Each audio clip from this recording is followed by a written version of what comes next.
esta tarde tan particular y primaveral.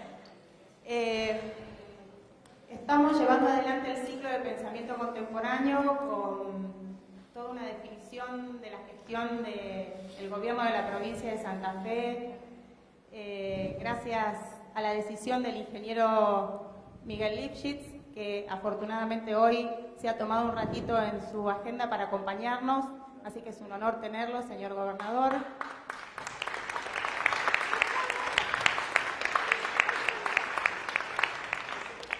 Este ciclo se lleva adelante con algunas alianzas estratégicas junto con la Universidad Nacional de Rosario, con la Facultad de Ciencia Política, la Facultad de Humanidades y Artes, y son anfitriones de estos episodios todo el equipo de los integrantes del equipo del Teatro del Círculo. A Guido Martínez Carbonell, gracias por ser tan cálido anfitrión y por entregar esta sala a la discusión, al intercambio y a las nuevas ideas de la cultura contemporánea. Nos proponemos con Cristian Alarcón una discusión y nos proponemos ofrecer cuáles son los modos de nuestros artistas a la hora de producir sus obras y a la hora de entregar sus secretos creativos. Así que en este caso es un honor tener la voz de nuestro paisaje, una voz potente, una voz fuerte, una voz clara, que siempre explora nuevas alternativas para correr riesgo y generar una obra nueva. Disfrutamos del cancionero de Soledad Pastorutti, disfrutamos de su voz, disfrutamos de su trabajo y en esta oportunidad no vamos a dejar de sorprendernos y de aprender cosas nuevas de su trabajo. Así que bienvenida, Soledad, sos un lujo, una artista de resonancia internacional. Bienvenida.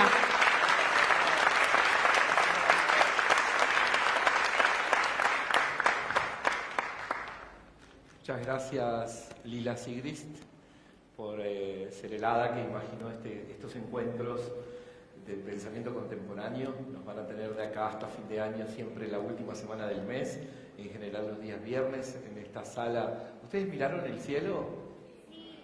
¿Qué tal? Increíble, ¿no? Cada vez que entro a este lugar vuelvo a experimentar la misma sensación de, ok, acá puede ocurrir una ceremonia que es un encuentro con un artista, con un escritor, con un pensador, con un actor o actriz, en este caso con una cantante que además tiene tantos otros oficios, ¿no? Soledad Pastorutti, a lo largo de los más de 20 años de carrera con lo que nos ha deleitado, ha transitado muchísimas veredas de las artes y vamos a conversar sobre eso y sobre muchísimas otras cosas. Gracias, Sole, por aceptar este encuentro. Gracias a vos. Muchísimas gracias. Hay muchas preguntas en este cuaderno y anoté muchas preguntas para otras entrevistas. Algunas de esas siempre se repiten porque son universales. Pero cuando pensé en conversar con Soledad, pensé en que me interesaba comenzar por el paisaje que le tocó vivir de niña, por los paisajes por los que se desplaza cuando tiene que salir de Arequito para ir al encuentro de sus trabajos, a veces en la capital, otras veces aquí o en otros lugares del país, por ese transitar el país que tiene Soledad. Y hay un protagonista, una protagonista, porque creo que es mujer, muy pregnante, muy importante para todos nosotros, aunque se vuelve tan natural que a veces no la vemos, que es la Pampa. Totalmente. La Pampa, ¿no? Totalmente. Y hay una cita, me anoté algunas cositas, una cita de un escritor maravilloso que a mí me encanta, que es Ezequiel Martínez Estrada, y en su radiografía de La Pampa, solo para empezar, Sole. Está muy bien, sí. Dice, la Pampa no es aquella extensión desnuda, sino esta patria heredada, con casas, con afueras, con poblados, con chacras que comienzan donde termina el asfalto. ¿Cuál es tu relación con ese paisaje? ¿Qué recuerdos primeros tenés de descubrir que sos un habitante de un lugar singular por esa especie de supuesta falta de singularidad, ¿no? Bueno, podría hablar como paisaje también del paisaje dentro de mi casa, ¿no? Una casa muy común, casi sin patio. El patio era como un típico patio de invierno, pero teníamos al lado de casa un galpón muy alto. O sea que yo salía al patio de mi casa y al lado estaba el galpón, que además tenía la pared hecha como bastante desprolija. Entonces eran como ladrillos que se sobresalían y recuerdo mucho... ¿Crecían musgos o plantas? Muchas telas de arañas. Ajá. Me divertía mucho ¿Quemando arañas? Sí, que molestarlas. No nos los protectores de animales, Sole, porque está no, full eso. Bueno, eso ya lo sé, pero bueno, es lo que es lo que hacíamos. Es lo que hacía. Hay muchas cosas que antes eran como, se podría decir, comunes, y bueno, con los años después uno aprende, ¿no? Pero ¿A qué hora salías al patio? Todas las veces que podía me escapaba, sobre todo de la siesta. Me molestaba muchísimo dormir la siesta. Se escuchaba que pasaba el afilador de cuchillo como una especie de instrumento de viento que se... Y mi mamá me decía, dormí que viene la policía. Entonces, como yo era muy inquieta, me acostaba con ella en su cama, me encantaba dormir con mis viejos. No era tan común eso, por lo menos en mi casa. De vez en cuando te dejaban. Sí, la siesta sí la dormía, porque aparte era la única manera también de controlarme, ¿no? Porque si no, claro. no me iba a dormir, me escapaba por la ventana. Era el único lugar de la casa donde había ventilador de techo. Eso es cierto. En eso es cierto. Ese detalle no es menor, porque en el verano mi casa tenía mucho cemento y no tenía verde en el patio, era todo cemento. Y estaba el tender de la ropa ahí atrás, pero casi ni le entraba el sol, era como una escalera caracol, que era mi escape, mi gran escape. ¿A la noche? Porque yo vivía por los techos de los vecinos, me encantaba. Eras trepadora de árbol y de techo. Todo el tiempo, mi abuela se agarraba la cabeza, me dice, te vas a romper la cabeza también. Bueno, y con respecto a la siesta, eso te decía, me acostaba al lado de mi mamá y empezaba con la respiración. Y mi mamá decía, por favor, dormí la siesta. Y bueno, hasta que encontraba la manera de escaparme, y siempre recuerdo que tenía piso parqué. Entonces bajaba de la cama sigilosa, iba como gateando por el piso. Cuando estaba llegando al piso del pasillo, que no era parqué, que era ya como una frontera. Una frontera, porque aparte no crujía. Decía, ya está, lo logré, ahora puedo salir corriendo. Y estaba por llegar y crujía el último, que yo en realidad de grande tiendo a pensar que mi mamá jugaba conmigo y me dejaba llegar hasta ahí. Claramente. Que se habrá divertido muchísimo con eso, y cuando llegaba hasta ahí me decía, ¡vuelve a la cama! Pero ya después mi mamá como que se cansó de eso, porque siempre fui una persona de una personalidad de que lo que se me metía en la cabeza, o lo que se me mete en la cabeza, perseguirlo hasta lograr. Y el campo, el final de Arequito y el comienzo de lo que podríamos También pasaban llamar... las siestas, con bicicleta, a pie, con una motito que le decíamos la chanchita, así chiquitita. Yo tenía 12 años y ya tenía una motito. Esto tampoco ocurre ahora. Vas a escuchar muchas cosas que hoy ni siquiera yo haría con mis hijas, pero así ¿Las se dejás vivía. a tus hijas ir hoy hasta el límite del pueblo? No. No, porque además vivimos muy lejos. O sea, es Y lejos. tenemos la ruta enfrente. Yo tenía la ruta a 2 cuadras, también no me dejaban cruzar la ruta. Era de la ruta donde no estaba el centro. Yo vivía en el barrio donde no había centro. O sea que era Pero bastante... vos contás a veces que el pueblo está justamente del otro lado de esa Claro. ruta. Y la vida urbana... Estaba del otro lado, sí. Ajá. Sí. Pero yo me escapaba al lado del campo, con esa motito, buscando taperas, me encantaban los caminos de tierra, me gustaba buscar los aljibes rotos, meterme en los campos, que por ahí, con una amiga siempre hacíamos así aventuras, me encantaba. ¿Y no robaban frutas o algo así? Sí, por supuesto. ¿Qué frutas? Me parece que hacíamos lo mismo, nada más que yo en la Patagonia. Bueno, en ese momento la mora le gustaba a mi amiga, pero a mí nunca me gustó la mora. Sí, La gente no se me volvía gusta. loca con la mora y yo la verdad es que no, te ensuciaba. Pero bueno, era ya solo por el gusto de la aventura. Una vez me pasó que volviendo de la pileta del club, porque también en el verano esperaba eso, porque en mi casa alguna vez me armaron la pelo pincho, pero no, muchos años no había nada. Mojábamos el piso con agua Y una vez terminamos el detergente a mi mamá porque patinábamos y casi qué nos lindo. mata, ¿no? Porque De pancita, sí. Exacto, hacíamos eso. Pero bueno, volvía de la pileta y tenía un hambre, viste que la pileta te da hambre, y en aquel momento no te daban plata para comprarte cosas. La verdad es que no era común. Y salía una ramita así, de una casa muy antigua, con un durazno. No, una ciruela era una ciruela. Y me llamaba, ¿viste? Y a mí que me encantaba trepar. Y yo decía, qué rico que se ve. Y me trepé al tapial. Logré alcanzar la ciruela, pero se cayó un ladrillo antiguo que estaba flojo, pero lo hice caer. Entonces agarré la ciruela y salí caminando como que silbando bajito. Llego a la plaza, que es como media cuadra, y una mujer de atrás me empieza a gritar. ¡Vení para acá! ¿Quién sos? ¿Qué apellido tenés? ¿Viste, en el pueblo? Y yo me quería matar, digo, no puede ser. Y del susto que yo le tenía a la mujer, ella salió con su perro. Y para mí el perro era un manto negro. Resulta que era un pequinés. Un cusco así chiquito. ¿Y Resulta ahí te quedó el gusto por los pequineses? Sí, que no, eso fue heredado. Pero bueno, ahí me acuerdo bien que me retó tanto, y encima era una profesora de una escuela secundaria a la que después concurrí, y dije... Una combinación fatal. dije, Vecina buchona. Era directora, ¿viste? ¿Y de qué materia era? ¿Te acordás? Ella no me dio a mí, pero era directora cuando yo entré. Grave. Bravo. Hay, Se acordaba acá siempre acá hay, del acá hay mucha episodio. docente en el público. Se acordaba no siempre todas del son iguales, no todos son iguales. No, igual ella tenía razón. Su casa, aparte Sí. su casa es como un patrimonio cultural en mi pueblo, y yo hice caer, bueno, pero la ciruela estaba rica.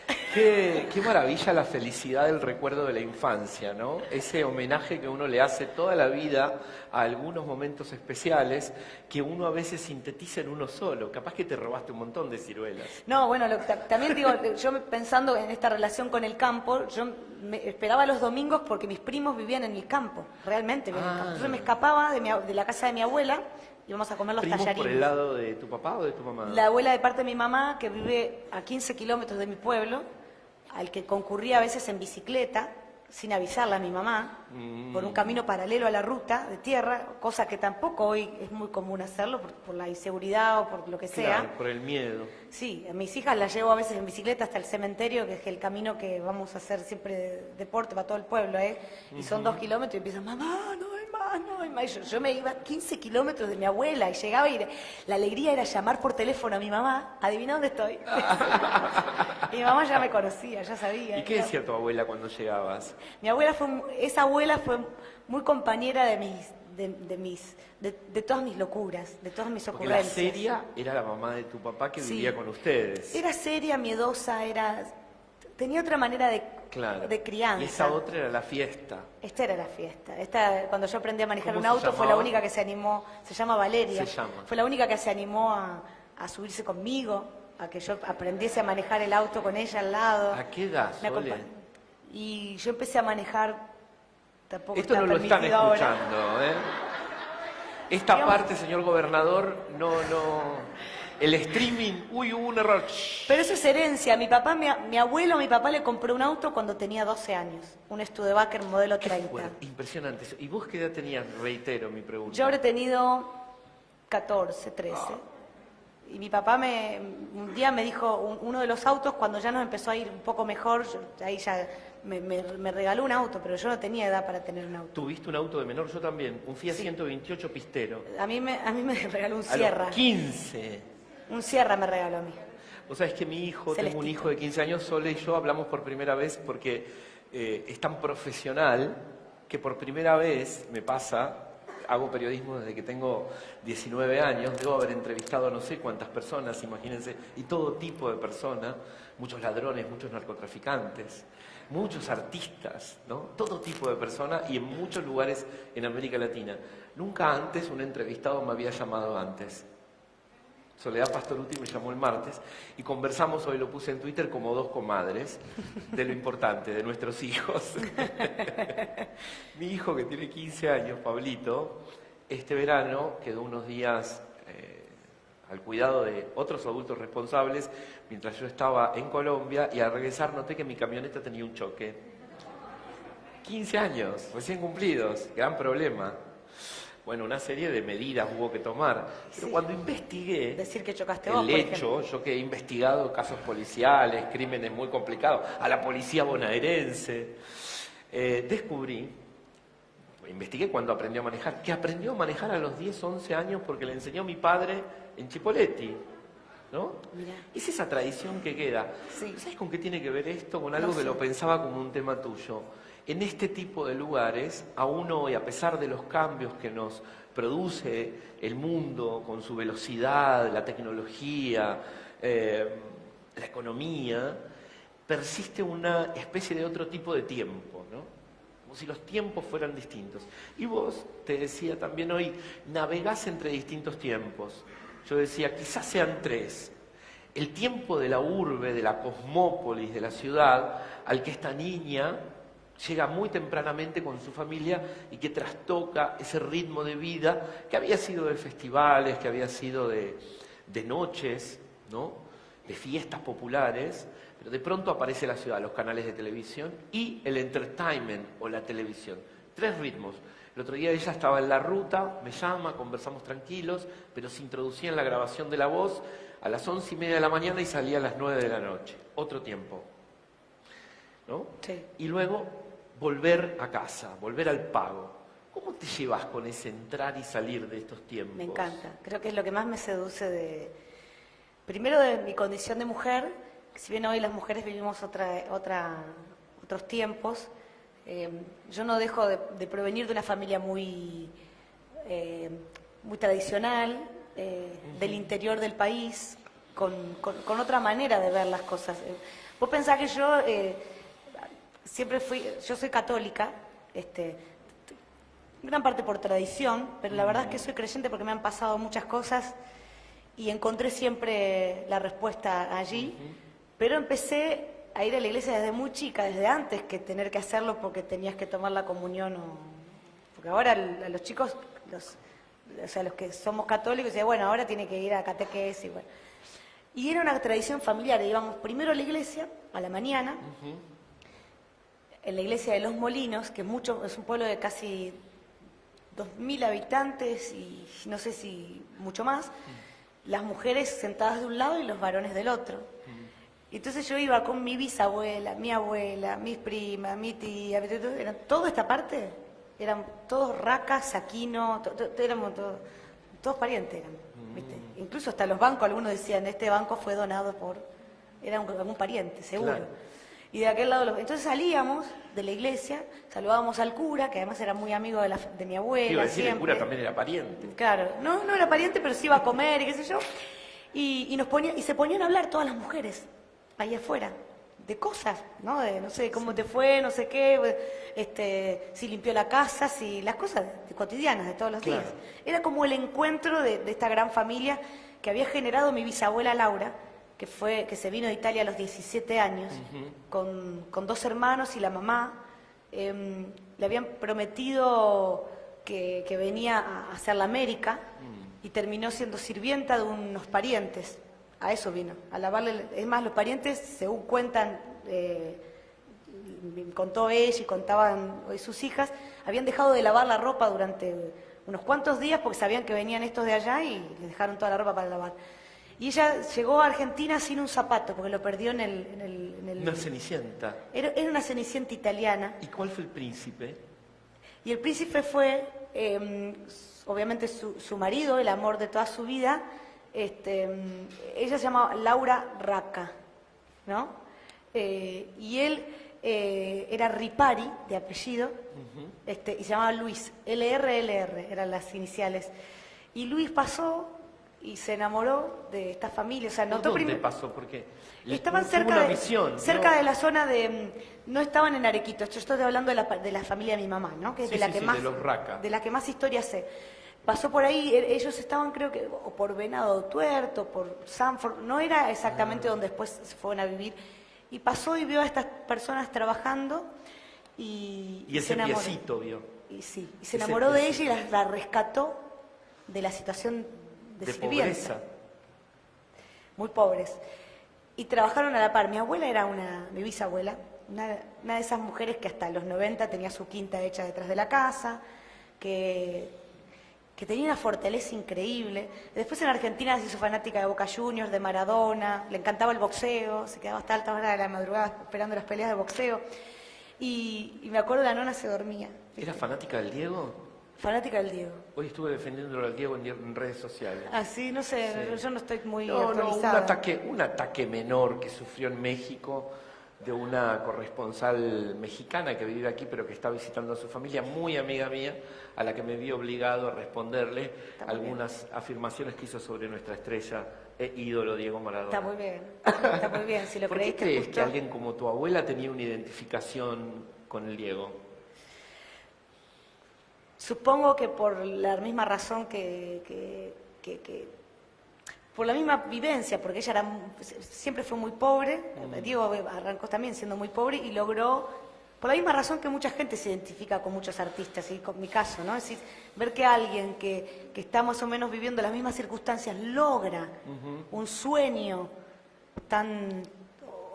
un lugar tan importante en la sociedad, que la verdad es que yo siento que yo no me juego con esa situación, no sé cómo explicártela. A mí me pasa con que la gente se obnubila con el dinero, las apariencias, la fama, y la verdad es que a mí, no sé si no me importa, por ahí lo digo porque quizás gozo una situación de privilegio, pero durante mucho tiempo no la gocé. Sole, ¿escuchaste en las últimas semanas este testimonio de Mayra? Una chica Sí. del sur, de la provincia de Buenos De Bahía Aires. Blanca. Escucharon de Bahía Blanca, se volvió viral por una charla TED que se llamaba ¿Qué tienen los pobres en la cabeza? Sí. ¿Sí? Y luego la escuché un domingo en el programa de otro rosarino, de Luisito Novarecio. De Luis Novarecio el domingo anterior, no, el otro. Y luego Revista Anfibia, que es la revista que dirijo, le hizo 2 sociólogos, le hicieron una entrevista para profundizar aún más en su discurso. Y su discurso tiene mucho que ver con lo que estás diciendo.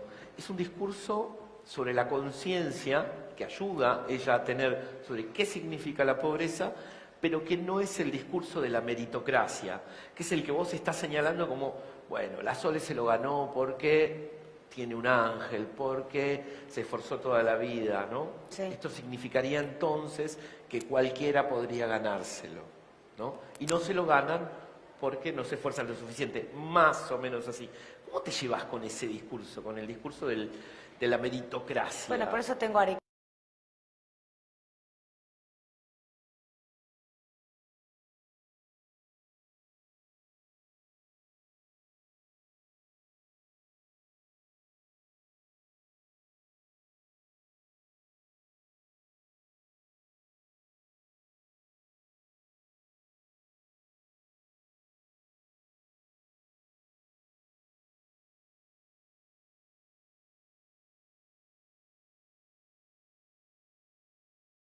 Me incomoda un poco, porque soy una mujer como cualquier otra, que por ahí, bueno, tiene alguna ampolla en las manos, o tiene... Entonces vos siempre estás como tratando de que no vean esa cuestión, Pequeña.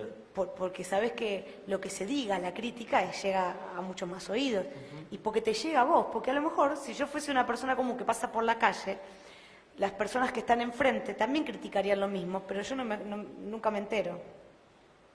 Porque pasó, fue en el momento. Lo hacemos siempre. Lo que pasa es que para mí es mucho más fuerte. Yo salgo a donde sea, a un shopping, a lo que sea, y yo pienso en esa frase de Mirta Legrand, como te ven, te tratan, si te ven mal, te maltratan, y qué sé yo. Y vos sabés que se cumple. Como yo siempre voy vestida muy, muy natural, o sea, no como para esta entrevista, la gente probablemente pase desapercibida la mayoría de las veces.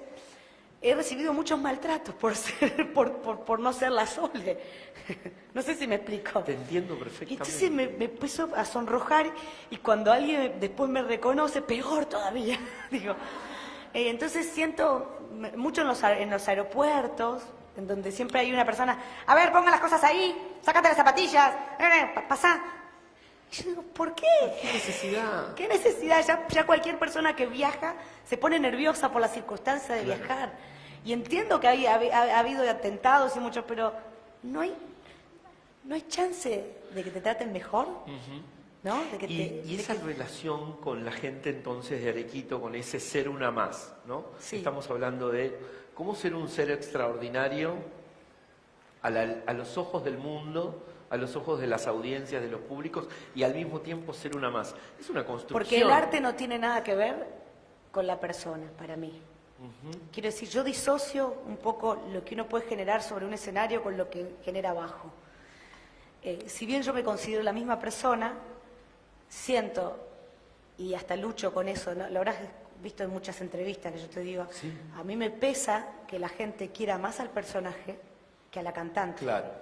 Y me pesa horrores porque el personaje tiene que hacer todo bien, tiene que ser buena madre, buena esposa, buena hija, tiene que ser linda, tiene que ser... En vez la cantante tendría simplemente que cantar bien. Claro. ¿No? Y me pesa porque además también quisiera que se me reconozca más como cantante, que es lo que en realidad busco. Pero bueno, por otro lado también pienso, ¿será que me tocó esto? Y que también de alguna manera lo disfruto, porque yo disfruto mucho el contacto con la gente.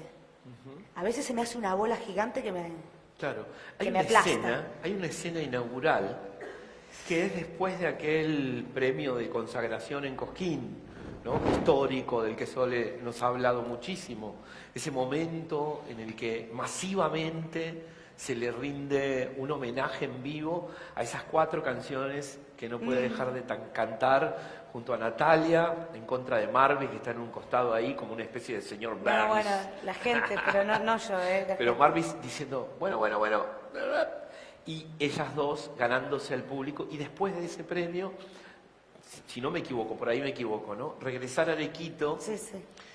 y ella, esto me lo cuenta mi hermano, ya te voy a hablar un poco de mi hermano. Mi hermano, cuando me dicen que me proponen que Soledad Pastorutti sea invitada al ciclo de pensamiento contemporáneo, yo dije, y ahora mi hermano, que me quiere un montón y al que yo amo con todo mi corazón, me va a querer más todavía, porque es fanático, pero fanático, enfermo. 34 recitales encima tiene, Wow. ¿no? 34. Y él me cuenta que la escena, y le cuenta a ella también en una carta que le escribió, que la escena que lo hace conocer a la Sole es cuando llega a Arequito después de Cosquín y la ve arriba de un camión de bomberos, Llorando. entrando al pueblo y recibiendo el amor de miles y miles de personas, casi todo el pueblo, ¿no? ¿Qué recordás de ese día? ¿Sabías lo que iba a pasar? No. ¿Qué pasó entre el momento en que salen a la ruta, esa misma familia que había transitado otras escenas, pero que viene de ese éxito, y llegas a Arequito? Y bueno, es difícil porque primero que era muy chica, yo no sé si estaba muy consciente de todo lo vivido, lo que había pasado. El año anterior yo voy a Cosquín, estoy detrás del telón, y la mujer de Marvis en ese entonces me dice, ¿pero vos cuántos años tenés? Era el día domingo, último día del festival, ya habían pasado las 12 de la noche. Y yo cuando le digo, tengo 15, me dice, pero no podés subir a cantar. Yo ya había avisado por teléfono al pueblo, a la radio, que tantas notas me había hecho, al canal, que íbamos a subir. No yo, sino mi papá. No yo lo digo yo, pero era mi papá el que manejaba todo en ese momento. Entonces, me dio tanta vergüenza volver al pueblo después de que no subí, que nos quedamos unos días en Carlos Paz. Económicamente no podíamos hacerlo. Pero abancando el bajón.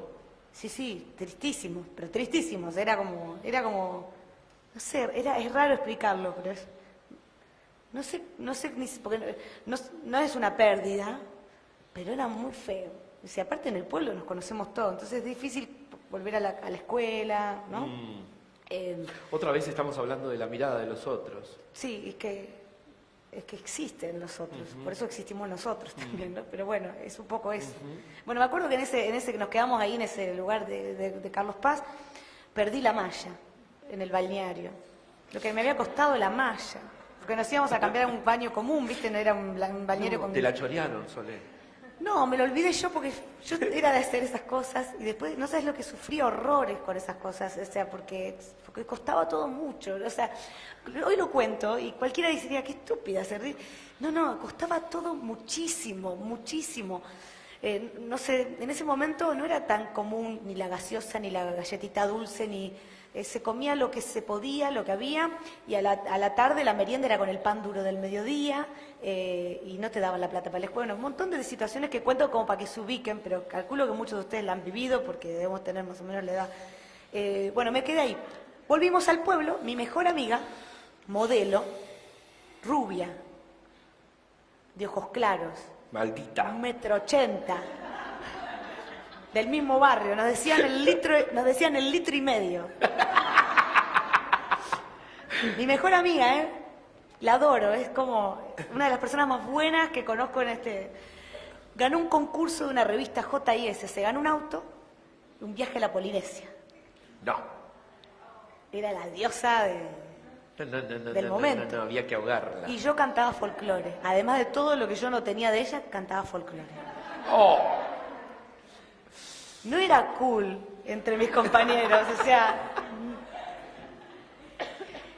Encima era peticita, medio varonil, ¿no? Porque siempre me crié con mis amigos, me llevaba mejor con los varones que con las mujeres, porque me sentía más apreciada por ellos que por ellas.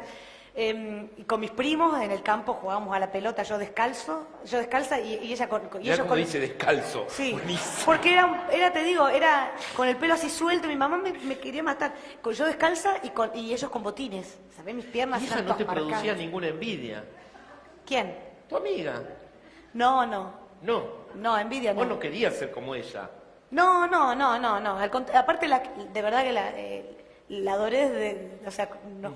Lo que más me gustaba de ella es que me gustaban sus cumpleaños porque ponían unas cosas que son puflitos dulces en el cumpleaños. Les encantaba ir a comer. Bueno, lo que contaba con eso es que, bueno, ella bebía ese momento y yo venía cabizbaja de... En picada. Y mi viejo que me decía, vamos de nuevo a Cosquín el año que viene, ni loca, le digo, yo no hago más nada de esto.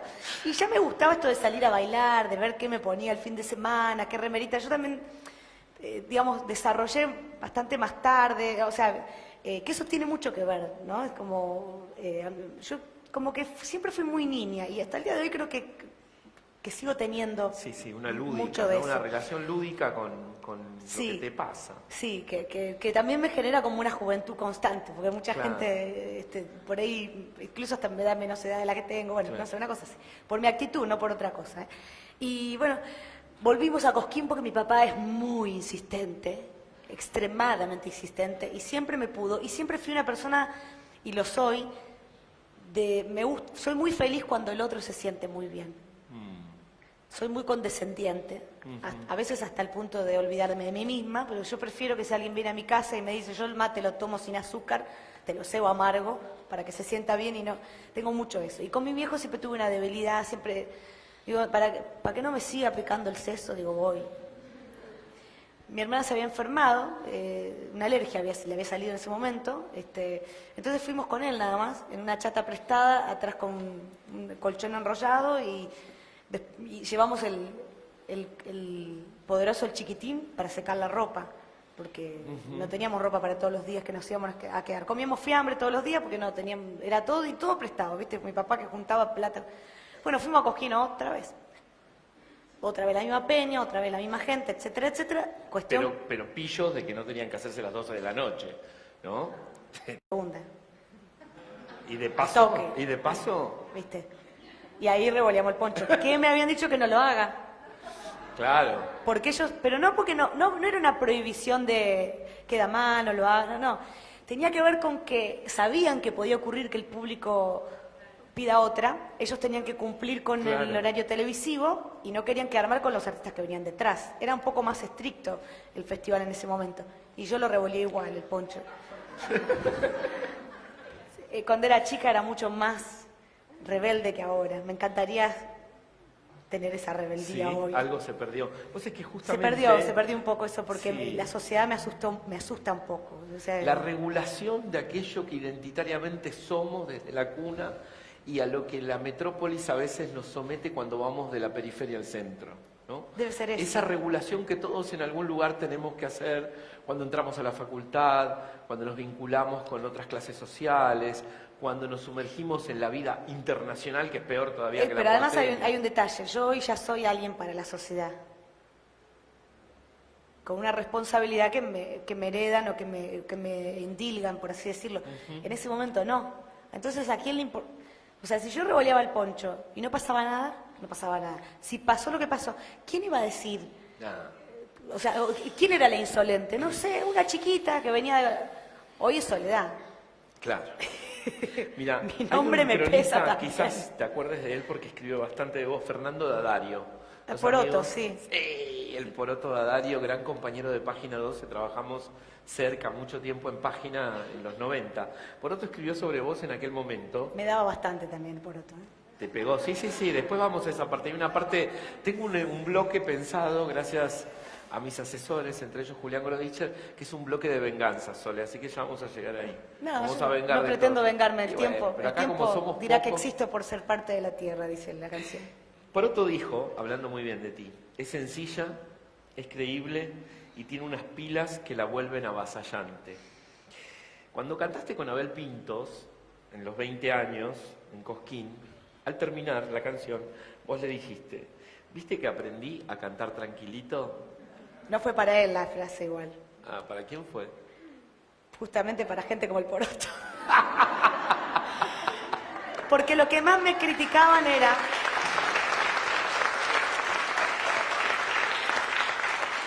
Con cariño lo digo, Por porque, supuesto. porque obviamente si aprendí a cantar tranquilo es porque escuché las críticas y porque saqué de ellas Ajá. lo mejor también.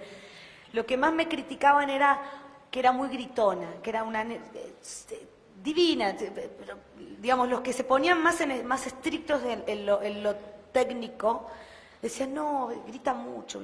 Lo que nadie quizás entendió en ese momento es que yo aprendí a cantar en lugares donde nadie me escuchaba. O yo empecé a cantar donde nadie me escuchaba. Y había una necesidad en mi canto, que era la necesidad de mi padre o de mi papá, porque a mi papá no le sobraban las cosas. A mi papá no le estaba yendo muy bien en su negocio. Mi papá había intentado... taller.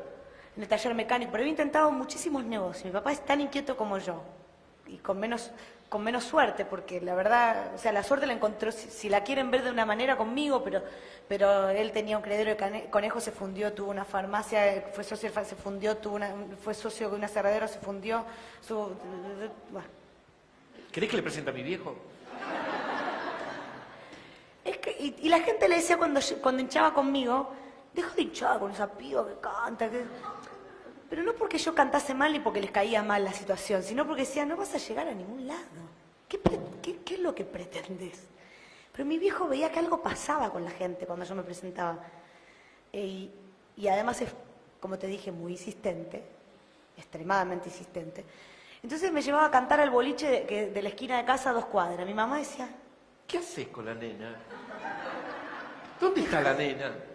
no era el problema con la nena, porque mi papá nunca fue un tipo siempre muy correcto, nunca, no sé cómo explicarte, un tipazo. Puedo decir que ella no tenía tantas fichas puestas como él. No, pero ella decía, ella era muy, primero mi mamá, una persona de mucha familia, pocos amigos, no creía tanto en la amistad. Desconfiada de la gente también de afuera, una mamá más de puertas adentro, ¿no? De su casa, de mucho limpiar la casa, de los patines. ¿Viste los patines tejidos por la abuela? Ay, no te puedo creer. Igual Todos que- los sábados desarmaba todas las camas, las limpiaba, pero... Bueno, pero eso era... Levante la mano el que usó patines. Bueno. Pero mi mamá... Alta porción. Mi mamá me peinaba, me hacía la trenza y me hacía chinita. Viste, toda Claro. prolijita. Mi maestra se acuerda siempre, prolijita, y qué sé yo, era como el guardapolvo blanco. Uno teníamos. Yo era, obviamente, la más descuidada, que la que venía con el bolsillo roto. Me acuerdo que nos despertaban, era de noche todavía en invierno, y teníamos los guardapolvos colgados atrás de la puerta de la pieza. Y yo agarraba a cualquiera, y me lo ponía. Y mi hermana me decía, es mi guardapolvo, me lo das.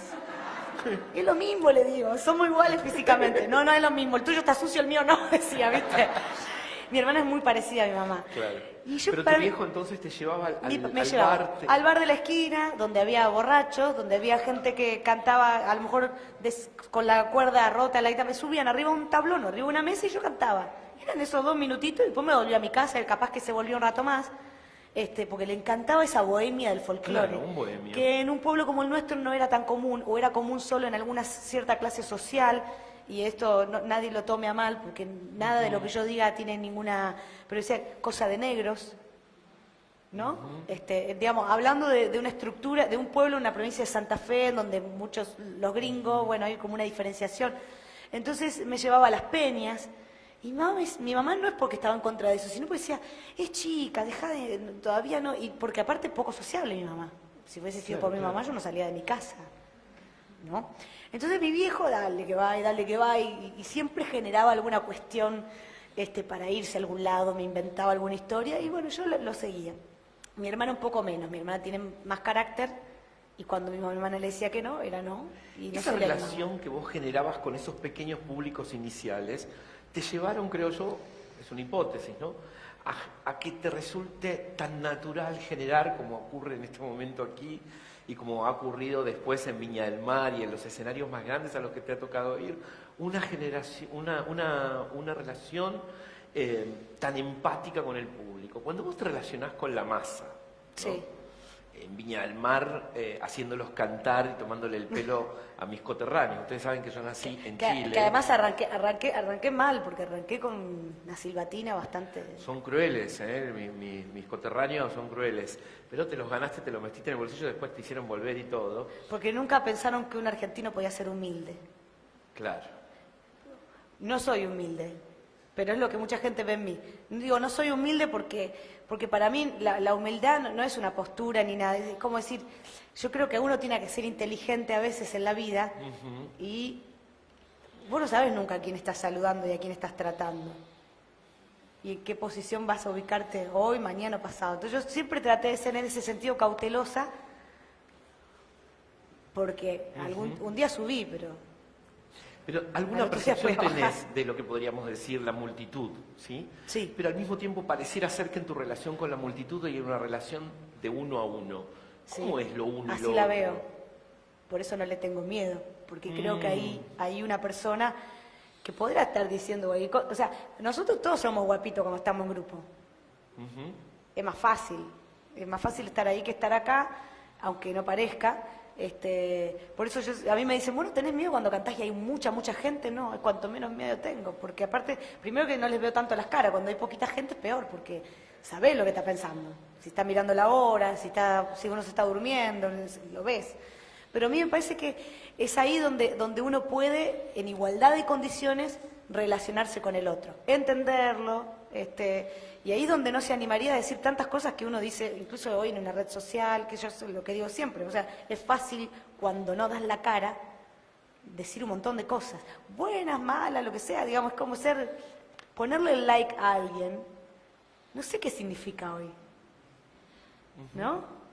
¿Cuántas veces ponemos un like porque creemos que va a quedar bien? Que va a quedar bien y no porque realmente le ponemos el like? Por suerte ahora viste que tenés el me encanta. Sí, yo veo el corazoncito ese, viste, Claro. Pero vos sabés que a mí me cuesta, porque yo soy bastante sincera, entonces por ahí me cuesta esa parte. Mezquinace pues el corazoncito. Soy media mezquina. Y capaz que me prendo más con una crítica, me enciende más alguien que me saca de la cuestión normal pero bueno, pero tampoco me engancho porque por ahí también después hay mucha gente que se dedica exclusivamente a eso, ¿no? Sole, ¿cuántos clubes de fans tenés? No, y ahora ya no sé si existen como tales, pero he llegado a tener muchos, no conté nunca, pero eran muchísimos. Tenemos un registro, tendría que preguntarle a María, que es mi asistente, que era la que empezó a registrarlos. Vos les decís luces. Ellos empezaron a denominar así, entonces yo digo, ¿ellos se autobautizaron? Sí, como que son como mis luces, y yo digo luces para mí porque hay una canción que les escribí que dice eso. Yo te voy a leer solo un par de párrafos de una larga carta que escribió mi hermano Andrés Alarcón. ¿Me dejan? Sí, obvio. Son dos parrafitos que seleccionamos.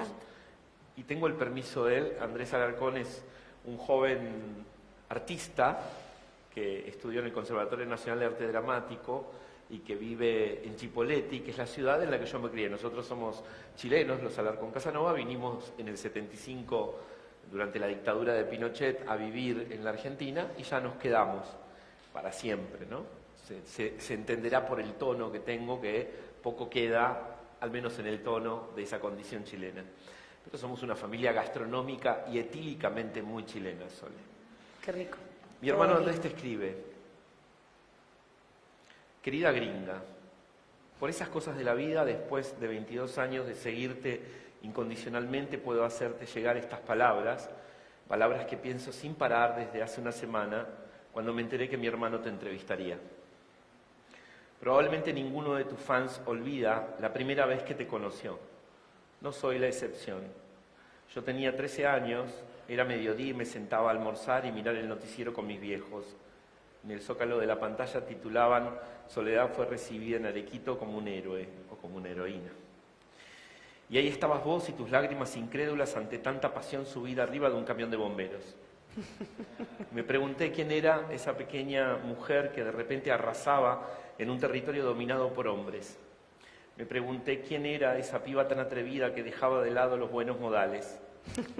Me pregunté qué tanto tenía esa cantante para captar la atención de un adolescente como yo, al que solo debería importarle que lo dejaran salir al boliche.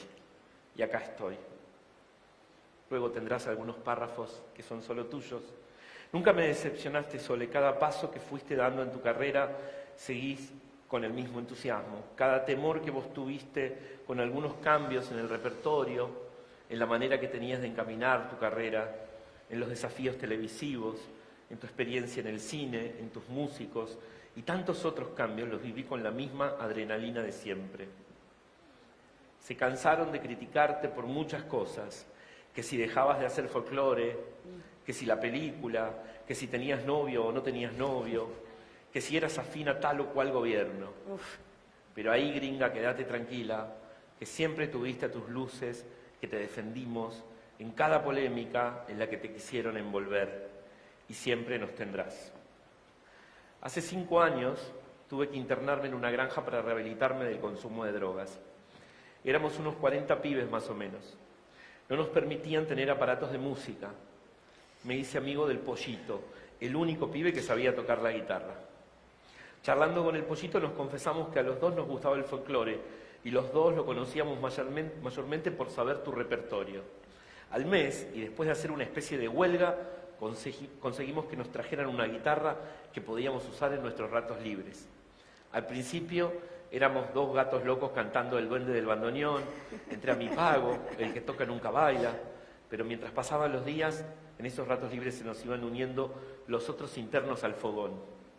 Durante todos esos meses tu música y tus canciones hicieron que nuestro dolor se transformara, aunque más no sea, por un rato, en alegría. Hicimos al final un festival al que fueron nuestras familias y armamos un show con tus temas. El Pollito al final no se la bancó y ya no está con nosotros. Él te amaba. Todavía no caigo, Sole, que estés ahí con mi bro y que yo no esté. Pero bueno, no pierdo las esperanzas de algún día poder darte un abrazo para agradecer tu compañía trascendental. No tengas miedo nunca de hacer los cambios que sientas necesarios en tu carrera y en tu vida. Como siempre digo, a la gilada ni cabida. Vos ya nos ganaste, vos ya nos tenés. Te quiero mucho, Sole, mucho de verdad. Andrés Alarcón. Qué hermosa carta. Muchas gracias. Muchas gracias. Me encantó. Muchas gracias. Dice muchas cosas Andrés en esa carta. Se la agradezco, te lo agradezco, hermano, porque se nos estás viendo, porque la maravilla del streaming de pensamiento contemporáneo hace que sea así. Está con mis padres en nuestra casa en Chipoleti siguiendo este encuentro. Y se lo agradezco porque durante esta semana me enseñó, y la semana pasada, muchísimo sobre soledad, para comprenderla, ¿no? Y me llevó a pensar algunas cuestiones. Una de ellas, y que él considera que fue fundamental, es cómo es que llegamos a 1996. Como en el 96, página 12 dice, en una nota, es la Mercedes Sosa del 2030. Bueno, todavía falta. ¿no? Tenemos un par de añitos. Pero faltaba mucho para que vos cantaras con Mercedes y se diera ese recital en Mar del Plata donde ella dice, voy a invitar a subir a mi nietita. En ese camino hubo una progresión, ¿no? ¿Cómo se desarrolla la relación con Mercedes? No nos conocimos hasta el año, personalmente. La saludé, ella nunca supo que era yo, en el año 97, en la entrega de los premios ACE. Digamos, mi carrera era muy incipiente y ella la llevaban caminando hacia, creo que a recibir el premio, yo me cruzo en el camino, nunca supe, eso sí, nunca supe manejar los tiempos para abordar a las personas. ¿Viste? Como decís, ¿cuál es el momento para saludar a alguien y decirle las cosas? Ajá. No es mi fuerte. No. No, porque además nunca quiero molestar, entonces como que siempre cuando me estoy por largar, bueno, me saludó, nunca supo que era yo. En el 2007... muchos artistas fuimos convocados para cantar en Plaza de Mayo, para el 25 de mayo. Y a mí me tocaba de día, ¿viste? Esos festivales eternos que empiezan al día y después terminan a la noche. Yo era una de las primeras porque además tenía doblete ese día, después me iba a cantar a otro lado. Y fue la única vez que compartimos un escenario. Cuando yo me estoy yendo del lugar, después todos los artistas cantaban el himno a la tardecita, yo me tenía que ir porque tenía otro show, se cruzan nuestros autos. Y veo a un grupo de fans míos que la insultan. Entonces le digo a mi manager, che, vos sabés que no me quedé bien con la situación, porque nosotros no teníamos una buena relación para los medios, pero no era por nosotras, era porque mi padrino artístico era César Isela. Y él me usaba a mí para pelear con, ¿viste? En la interna del folclore te usaba como ariete. Más o menos. O sea, que existe una interna en el folclore, están los folcloristas más, menos populares, más, no sé, más... Es como si hubiese una parte que es más inteligente, más, ¿no? Culta. Más culta, y otra parte que es más popular. Y vos estabas del lado de los populares. Es que, bueno, me concebí como un artista popular. ¿Ves? ¿Qué creías no sé vos si lo elegí yo solamente. En medio de una joven todavía, ¿no? Sí. Entendiendo el mundo, si bien vos eras pilla y ya reconocías seguramente el territorio, pero ¿cómo experimentabas vos esa opinión de esta matriarca que era tan importante? ¿Qué te iba pasando con la opinión lo tomaba, supuesta de ella? A mí me venían y me buscaban, me decía, viste que Mercedes Sosa dijo, que tal dijo, porque eso era un juego también bastante perverso para una chica de mi edad, ¿no? Te lo decía César. No, los mismos periodistas también. Todo era como era un juego.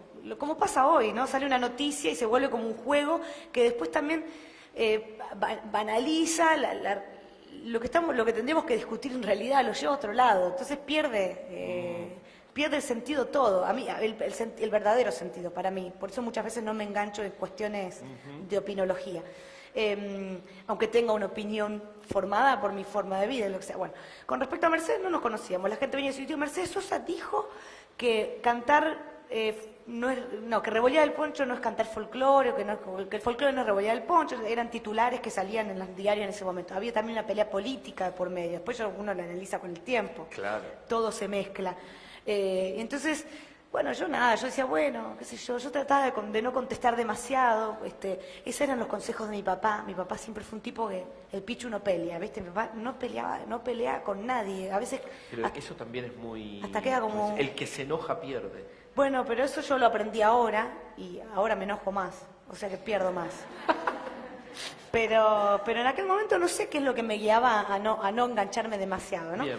Entonces, bueno, un día pasó esto, la insultan y yo digo a mi manager, si volvemos y nada, intentamos hablar con ella, pedirle disculpas, porque la verdad es que esta cuestión...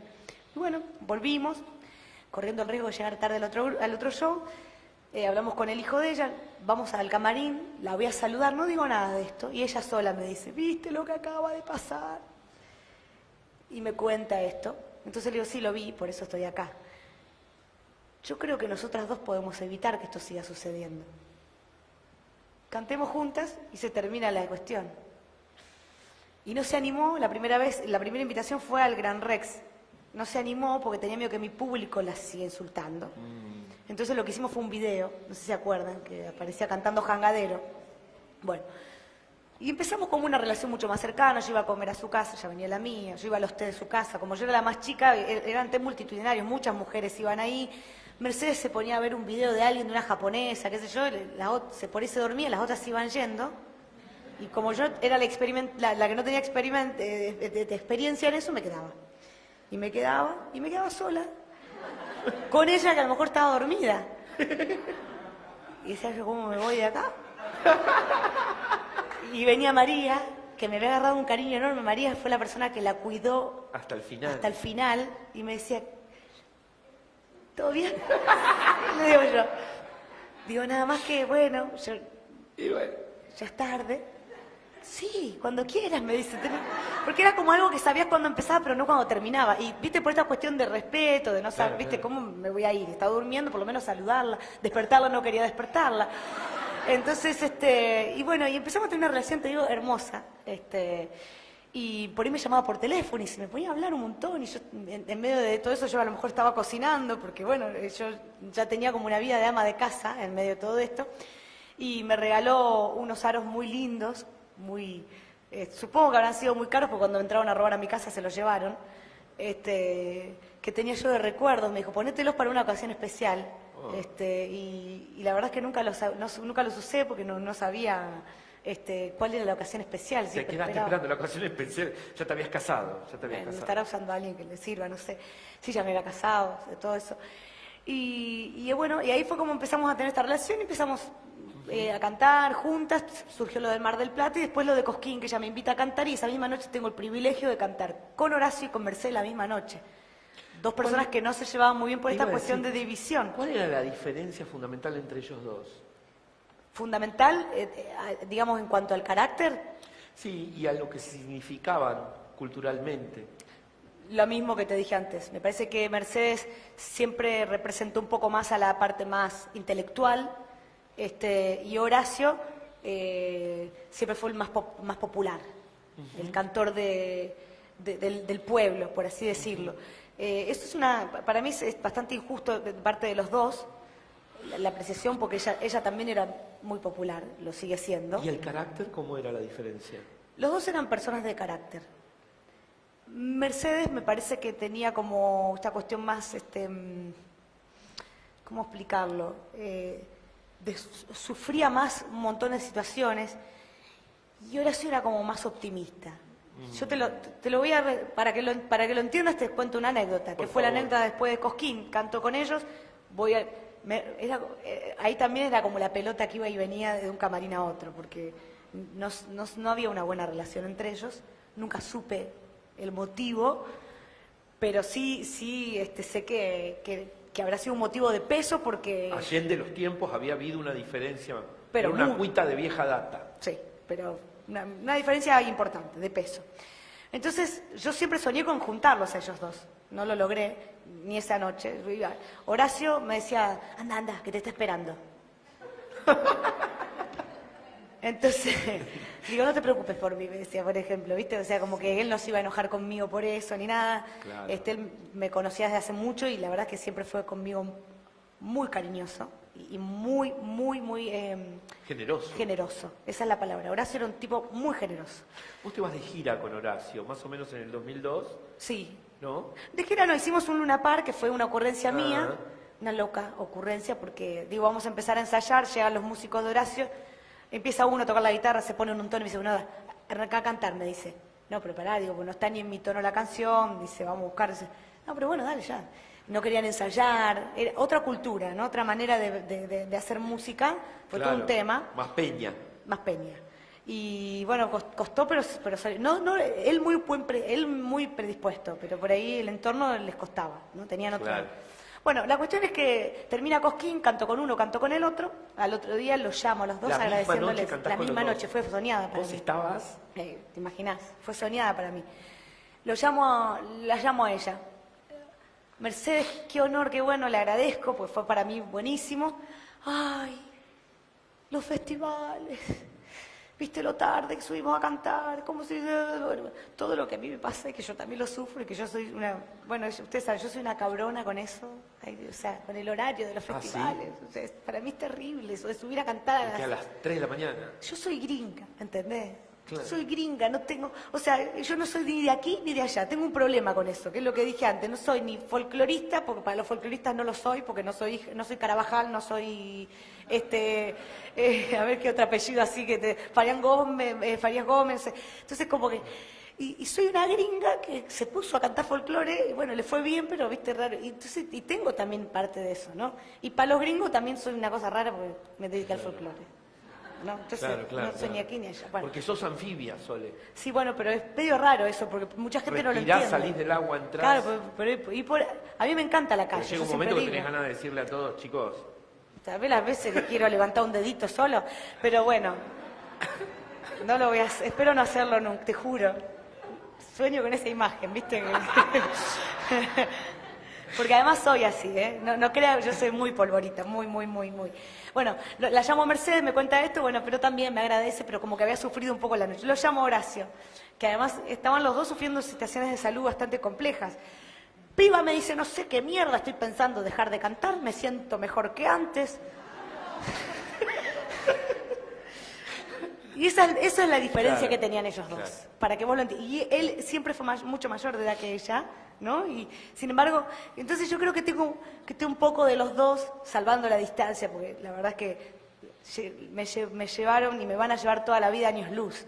Ella porque era la voz de la tierra y fue siempre muy inteligente para elegir su repertorio y hacer propias sus canciones, cosa que yo, por lo menos hoy, no puedo decir lo mismo. Y él porque a pesar de que todo el mundo lo tilda de popular, minimizando el tema de la inteligencia, ¿no? Lo digo por ese lado. Yo creo que lo popular puede ser inteligente y puede ser intelectual, pero bueno, parece que en esta sociedad tiene que haber como esa división. Somos la sociedad del River Boca, de Soda Stereo, Los Redonditos de Ricota, de Soledad Mercedes Sosa, si quieren buscar, ¿no? Ni hablemos hoy, para de contar. Y él era un tipo muy inteligente, un tipo que solito, autodidacta, se leyó montones de libros y vos hablabas con él y era un tipo que no era ningún improvisado, Horacio. Y por eso escribe lo que escribe y hace lo que hace. A lo mejor las canciones más populares no son las más profundas, pero porque la gente eligió esas canciones, ¿viste? El artista no decide lo que ocurre con su arte. O sea, vos me decís, yo revoleaba el poncho, sí, es lo único que hace revolear el poncho, es que la gente me eligió revoleando el poncho. Yo intenté hacer otras cosas, yo iba a los festivales y cantaba, cuando era muy chica cantaba un tema llamado La Segunda Independencia, fuertísimo, de los olimareños.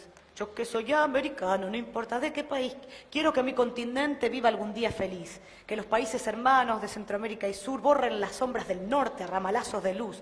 Si hay que callar, no callemos, es el modo de triunfar, y si hay que pelear, peleemos. Era fuerte la letra. Lo mismo con Pilchas Gauchas, que tuve mejor suerte, pero yo con un tema de Tu Patria, El cautivo de Tiltil. Qué lindo tema. Yo lo grabé en mi primer disco. Tercer disco. Pero lo cantaba tercero. cuando era muy chica. Manuel Rodríguez. Manuel Rodríguez. Yo le canté a Manuel Rodríguez. Le canto, porque cada vez que voy a Chile la repetimos la canción. Cantales una estrofa a mi hermano. Por unas pupilas claras entre muchos sables quiere relucir, y esa risa que tenía no sé qué secretos era para mí. Cuando altivo se marchó entre sables de alguacil, me corrió un presentimiento al verlo partir. Es hermoso ese tema. Es muy emocionante. Ese tema, mira, está casi llorando. Eso que lo canté feo, porque lo canté así apurada. Pero ese tema me llevó a homenajear a Violeta Parra, que su nieta me llame y que pudiese estar también en ese... Y que el propio autor de la canción me lo agradeciera. Tiene un tema que es muy bonito, que es Arriba en la Cordillera, que algún día dije lo voy a grabar, que habla de un cuatrero y que lo agarró la policía. Y bueno, cosas que ya casi no se hablan, ¿no? Pero que algún día habría que rescatar.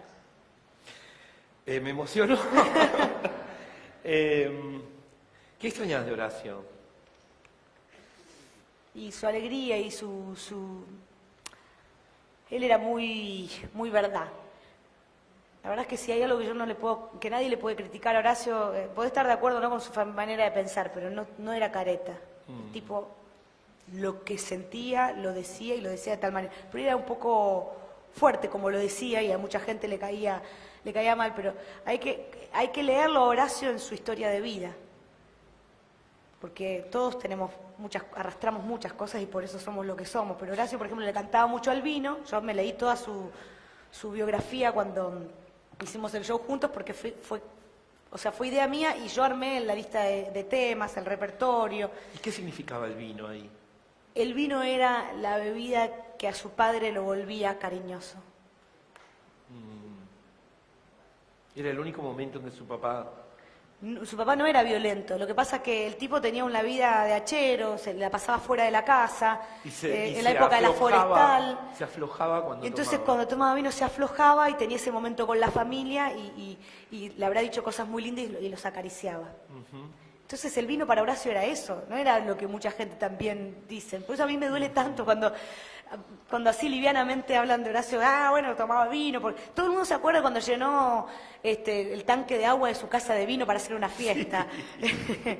Pero el vino es mucho más que lo que dicen. Y muchos artistas del folclore le han escrito al vino, porque mucha gente de trabajo encontraba quizás en el vino.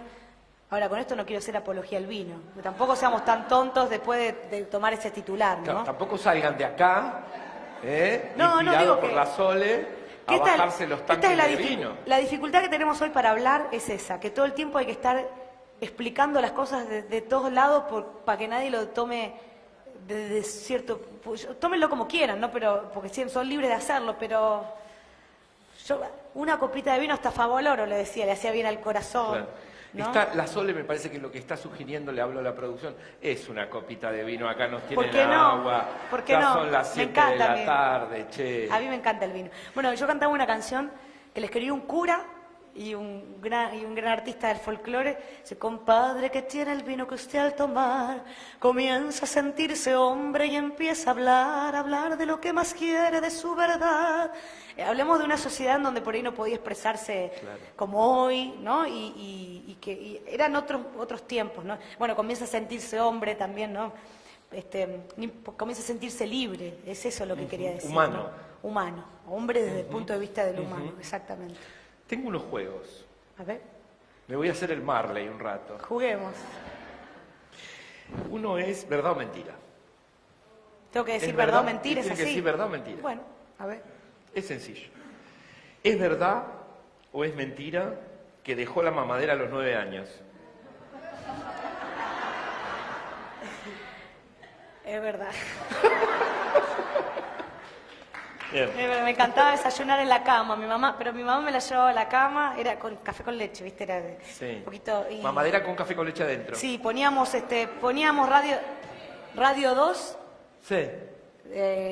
Y había un programa acá que era el de Claudio Corbalán, que arrancaba con una canción de Gloria Estefan. Levántense y gocen que la vida es corta. Alégrense, a ver si la por cantan. fin que lo demás no importa. Bueno, con esa canción me despertaba mi mamá y me llevaba la mamadera a la cama. ¿Es verdad o es mentira que soñaba con ser odontóloga? Yo creo que eso lo soñaba porque la odontología era una cosa era caro ir al odontólogo. Yo iba al odontólogo que mi papá le arreglaba el auto. Y tuve unos dientes siempre tan feos, tantos problemas tuve con mi dentadura. Un burro de arranque por una muela. Más o menos, una cosa así.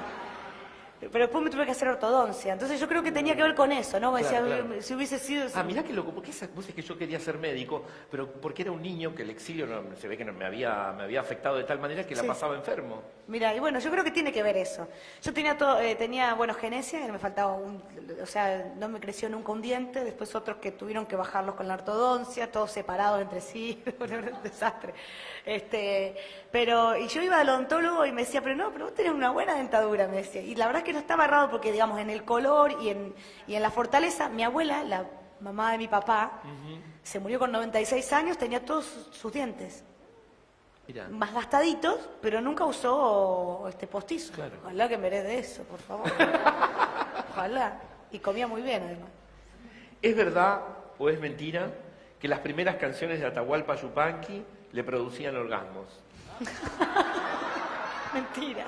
Mentira. Porque tenía 8 años, qué sé yo.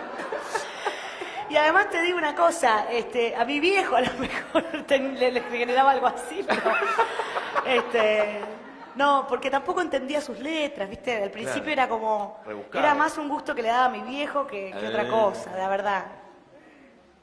¿Es verdad o es mentira que su primer dinero lo obtuvo el 4 de noviembre de 1995 en la fiesta de la Flor de Escobar? Como cantante sí, pero antes tuve otros trabajos. Por ejemplo, era canillita, pusieron un kiosco a una cuadra de mi casa. Y yo, mi debilidad más grande son los dulces. O sea, yo cuando tengo que castigarme por algo, hacer alguna promesa, lo hago, digo, por un tiempo no como golosinas, no como... Mira, te autoinfringís... Sí, lo hago. Y lo cumplo.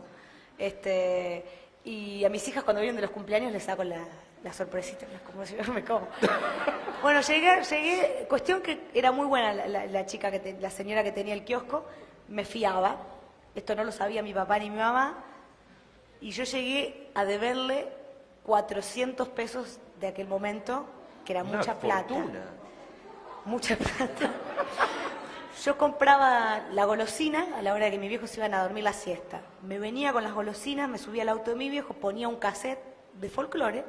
Yo era una tipa muy rara. Bizarra. Ponía las golosinas, ¿viste? Las acomodaba arriba del tablero, a escondidas aparte, porque no quería convidar. Y decía, lo último que comía era el chicle, que era lo que más duraba. El chupetín con chicle que me fascinaba. Junto chupetín todo. con chicle. Viste que había un chupetín que adentro tenía un chicle. Sí, espectacular. Me fascinaba. Bueno, entonces ponía ahí, primero empezaba por el chocolate, y así, después terminabas con el chupetín con chicle. Y escuchaba folclore, cantaba y comía las golosinas. Bueno, debía 400 mangos, tuve que empezar a laburar. Repartía, el diario era de distribución gratuita. Claro. Lo hacía en bicicleta, pero que cuando tuve la deuda subió, golpeaba la puerta de cada casa y me quedaba. Y le ponía carita, ¿viste? Alguien me daba algo. Y me daban monedas y qué sé yo, y bueno, se escondí. Y después mi papá me decía, bueno, como cuando se enteró, me dice, te doy las facturas que no puedo cobrar, las incobrables de los trabajos del taller mecánico. Vos andá al mediodía que encontrás seguro al tipo, me dice, pues está comiendo en la casa. Así que al mediodía iba y me daba las incobrables de verdad, porque nunca le cobré ninguna. Pues me había prometido una comisión, mi papá no me dio nada porque nunca cobré ninguna. Pero sí, y después vendía prepisa, ¿viste? Me gustaba. Yo digo, no es que esté a favor del trabajo infantil, no es que esté a favor del trabajo infantil, otra cosa que quiero aclarar, por favor. Por favor. Titulares. Porque parece eso, pero la verdad que fue una gran enseñanza para mí, porque si bien yo sabía que las cosas valían mucho, recuerdo mucho el día que rompí un televisor en mi casa. Nosotros teníamos un televisor, un Philips, que había que sacarle la ruedita amarilla y la roja para buscar los canales, ¿no? Buscábamos Canal 3, Canal 5 de Rosario, otra cosa no veíamos. Y que no lo manejábamos nosotras, eran los papás, estaban en la cocina y ellos elegían qué ver, pero bueno, era Canal 3 o Canal 5. No. Y había una hora de dibujitos, o por ejemplo le mandábamos los dibujitos de 12 a 14, yo mandaba Mazinger Z, los dibujaba, me encantaba Afrodita, que se le salían así como... tenía como 2 misiles en los senos y me daba un poco de miedo igual. Y entonces ese televisor no se veía bien, empezaba, ¿cómo funcionaba? Le pegábamos. Cuando dejaba como de verse, le pegábamos. Un día el televisor realmente dejó de funcionar, después de muchos años, y mi papá compró en cuotas uno que se llama Grundig. El Grundig. ¿Sabes cuál es el eslogan de Grundig? No me acuerdo. Caro pero el mejor. Caro pero el mejor. Era grisecito, tenía una forma, no era tan cuadradito, era como medio... Y lo pusimos en el living, en una mesita que era la misma mesita del otro, que ya tenía sus años, con unas rueditas que no se trababan. Mi mamá, como no estábamos bien económicamente, sale a trabajar. Entonces empezó a cuidar a unos nenes en una familia y le limpiaba la casa. Entonces con mi hermana nos turnábamos. Cuando yo iba a la escuela a la mañana, a la tarde limpiaba yo la casa. Mi hermana iba a la escuela a la tarde, a la mañana le tocaba limpiar a ella. Empecé a limpiar los pisos, corro la mesita, No. 3 días tenía el televisor. No. Se cae así. Y queda todas las Hace cosas como para una afuera. explosión. No quedan los vidrios ni nada, pero hace una explosión. Ni lo miré. Agarré la bicicleta, me fui al taller mecánico de mi papá llorando a mares. Claro, no. Tenía yo ¿cómo se llama? Diario íntimo. Un diario, sí. Sí. Un diario íntimo, sí. Le habré escrito en total 3 páginas. Era muy vaga para escribir. Además, siempre me pareció que era una tontera porque siempre alguien iba a leer eso. Si era íntimo, siempre alguien lo iba a encontrar. Entonces, digo, no. Pero ese día me desahogué, lo escribí y me acuerdo que terminó conté todo con lo mal que nos está yendo. Se rompí el televisor, me van a matar, no sé qué. No como golosinas hasta el año que viene. Y eso era... no podía. No podía. Con eso sí que no podía. Y bueno, nada, terminé diciéndole al diario íntimo, odio la plata. Así con los 3, como escribo yo siempre en las redes sociales, que escribo como con los 3 signos de admiración. La gente se da cuenta cuando yo no escribo porque el ja es con coma. Cuando me río es ja, coma, ja, coma, ja. Y siempre escribo salvo que esté hablando de alguien, de algo triste, pongo 3 puntos suspensivos, pero siempre hay algo 3 ahí atrás. No sé por qué motivo. Bueno, la cuestión que sufrí mucho de eso, entonces siempre fui muy cuidadosa y mis hijas hoy no tienen esa percepción de las cosas. Bueno, hace poco, Antonio, ¿sabes lo que le hice? Una cosa... Pero ¿no te cuesta a veces cómo transmitirle el valor de las montón. cosas a nuestros hijos cuando en la abundancia o en el bienestar, en el confort, uno se ve en ese problema? ¿Cómo definir para el otro un valor? ¿Cómo construirlo? Sí, mi hija, yo sé, mamá, vos eras pobre, era otra época, la tuya, tu época era otra, me dice. ¿Viste? Entonces hace poco ellas tienen un ahorro, el ratón Pérez, Claro. cumpleaños, hay gente que a veces le regala un dinero, no es mucho, pero lo tienen ahí. Entonces un día limpiando las cosas me dice mi hija, ay, digo, Antonia, le digo, tenía tantas monedas, ¿no crees que te cambie las monedas? Me las da a mí para poder tomar mate cuando viajo, para poner en la maquinita, y yo te doy el billete. Ah, bueno, y dice, ¿cuánto tengo? A mí empezamos a contar. Dice, ayer fuiste con Regina a ensayar a Rosario y la llevaste al shopping. ¿Y hoy vas a Rosario? Me dice, sí, me llevas. Bueno, dale. Y de paso, dice, me voy a comprar un juguete. ¿Me alcanza? No tengo idea, le digo, pero bueno, vamos, perfecto. Le había ido bien en la escuela y qué sé yo, y bueno, vamos. Se llevó todos sus ahorros. Entonces, a la hora de pagar, está acostumbrada a que la mamá saca el plástico. Entonces me mira, le digo... No quería. Claro, porque es terrible, ¿viste? Primero le ayudé a elegir el juguete, porque la verdad es que no le alcanzaba para mucho. Así se compró. Entonces paga, acá en el shopping en Rosario, y me dice, ¿cuánto le doy? Todo eso que tenés ahí, le digo. Todo, me dice. El chanchito. Y yo tuve que poner un poquitito. Entonces pago el juguete. Muy buen ejercicio. Bueno, cuando volvimos, pero salió de ella, no fue una idea mía, la verdad que no me puedo... Salió de ella. Cuando me vuelvo, se ve que se acordó, porque el juguete le duró nada. Después se acordó. Y me dice, ¿para qué vine con vos a Rosario? Todo el ahorro de toda una vida, me dijo. En un juguete. Y le digo, ¿viste cómo es? Le digo, vos ¿qué te digo siempre cuando vos te quejás de que yo me voy o que qué sé yo, cuando querés cosas? Y digo, mamá se va.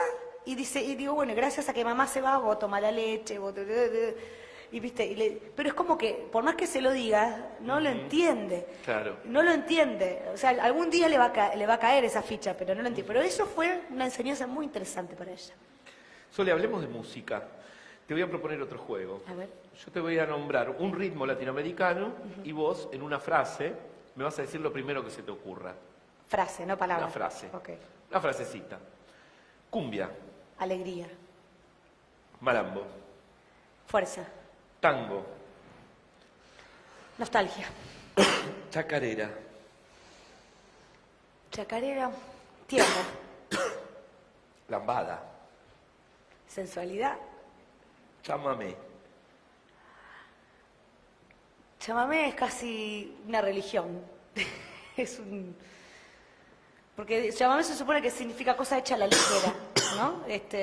Pero a mí me emociona mucho cuando voy a Corrientes, que la primera vez que entré a la República de Corrientes, es como otro país, sí, me dieron un pasaporte. Mentiroso, o sea, en broma, ¿no? Pero me hicieron la parte, ahora puedes venir, me dicen. Claro. Pues fue la última provincia a la que yo logré entrar con mi ¿Cuál fue el música. primer chamamé que aprendiste? Yo le imitaba mucho a Teresa Parodi. En realidad me gustaba imitar cuando era chica. Sandra, Teresa Parodi. Así pasábamos las horas libres de escuela. Y Teresa Parodi, yo el primer chamamé que aprendí fue Apurate José. Tenía todo un recitado que yo lo hacía, que no me lo acuerdo, ahora de grande no me lo acuerdo. Ajá. Y cada vez que venían parientes, mi papá decía, dale, cantale el chamamé. Y ese fue el primer chamamé, que hablaba de la kilómetro, inundación. ¿Cómo lo elegiste para La Sole? No, el segundo disco fue casi una copia del primero. Es muy fácil. En el primero hay una samba, una chacarera, en el segundo ahí está más o menos lo mismo. Un tema que habla de una cuestión social. Es como el primer y segundo disco se parecen muchísimo en el repertorio y incluso la instrumentación. Yo te diría que es como el lado B de un mismo disco, ¿no? El segundo disco. Me faltan solo 2 ritmos. Bolero. Romanticismo, pero también me da como te diría los últimos románticos, ¿no? Esa cosa de antigüedad, de cómo se vivía el amor en otros tiempos, ¿no? Y el último, reggaetón.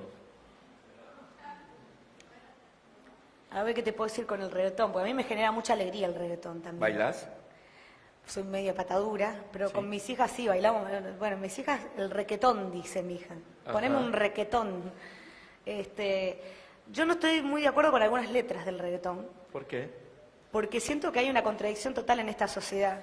De repente veo a las mujeres que salimos a querer defender una posición de la mujer, que esto del like que te dije antes. Sí. Hay cosas que quedan bien decirlas, pero después no las cumplimos en la vida. Entonces, si somos tan estrictas con algunas cosas, ¿por qué dejamos a veces que nos digan cosas que se supone que son un insulto? ¿Cómo viviste? Yo no Sí. quiero aclarar esto. No pienso que todas las letras de las canciones sean así, porque a veces se ponen estrictas, ¿viste? Claro. Nos ponemos estrictas. El otro día me mandaron un mensaje a una amiga donde ponían una canción de un bolero de la media vuelta, creo que era. Te vas porque te quiero que te vayas. Como que no habría que cantarme esas canciones porque el tipo machista que se va. Digo, si lo canta una mujer, ¿qué? Ah, no lo había pensado. ¿Qué sabes quién lo escribió? Digo, ¿vos sabés que muchas de las canciones las escriben mujeres? Por ejemplo, Despacito lo escribió una mujer. ¿Así? La autora de Despacito es una mujer. Y la letra a mí me encanta. A mí la verdad que me encanta. Pero después digo, ¿por qué nos ponemos tanto en un... Claro. ¿Viste? En un punto, me parece que hay que investigar un poco más, ¿no? Y después hablar, ¿no? ¿Qué te pasó con la ola verde, la marea verde, la revolución de las hijas, esta transformación masiva, estas manifestaciones A mí multitudinarias de mujeres? A mí me cuesta mucho, los fanatismos me cuestan mucho.